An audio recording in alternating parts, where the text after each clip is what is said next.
car boom, traffic tests happy Bhutan. Thimphu, Bhutan famed for valuing gross national happiness over economic growth. Bhutan is a poster child for sustainable development.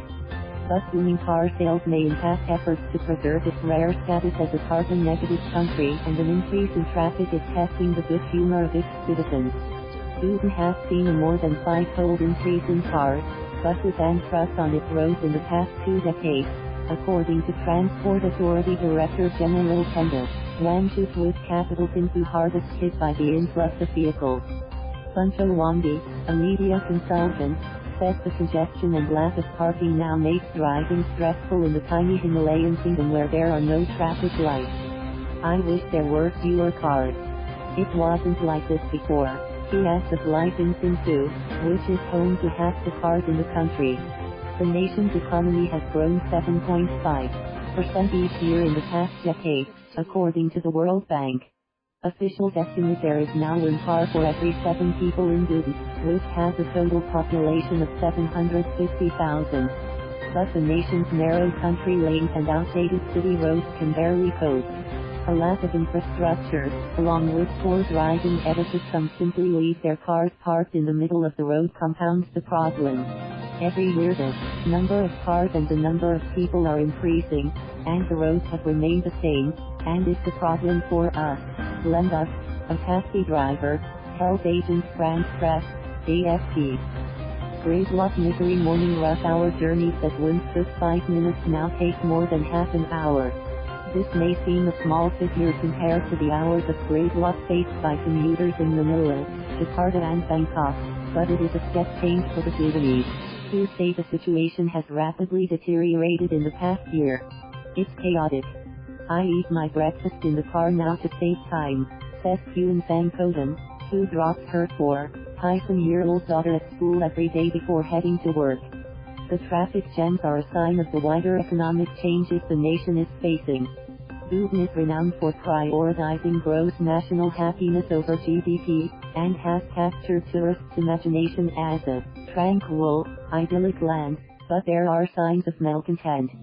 According to the World Bank's 2018 report, the youth unemployment rate is high, as is rural to urban migration, which puts a strain on the resources of towns and cities. And despite its reputation as a place where well-being is prioritized, it ranks 96th out of 156 countries in the 2019 UN World Happiness Report. Modern desires, the proliferation of the internet and smartphones are fueling modern desires, while dealers are filling their showrooms with new brands and models from Japan and South Korea to lure buyers. And while taxes have increased and restrictions put on vehicle loans, car buyers are not discouraged. Local financial institutions gave 3.2 billion ngultrum in car loans in 2015, but by last year the amount had reached 6.7 billion ngultrum. The figures please local businessmen but worry environmentalists keen to ensure Bhutan remains one of the world's greenest countries. Environmental activist Yeshey Dorji explained, as a nation that prides itself on being a carbon-negative country, the increase in the number of fossil fuel vehicles speaks poorly of our leadership position in environmental conservation. Bhutan and Suriname, both with lush forests, are the only 2 countries to claim they are carbon negative, absorbing more carbon pollution than they did us. Methane from cows, the burning of crops and other farm activities used to be Bhutan's main source of greenhouse gases. But that has changed in recent years to industry and cars. Bhutan's constitution dictates that at least 60% of the country must be forest, and the figure is currently above 70%. But Bhutan is now importing more in fossil fuels than it exports in hydropower to India, the country's biggest revenue earner. Public transport is poor, particularly in Thimphu, which is home to 100,000 people but barely 40 buses. The capital's mayor, Yeshey Dorji, plans to introduce bus-only lanes on city roads and wants to buy more buses. Radical measures, it's time for radical measures, he said.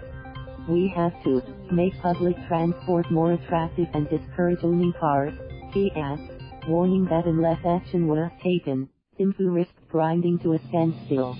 To ease congestion, The city is also constructing its first two multi-story car parks that will each take about 600 cars.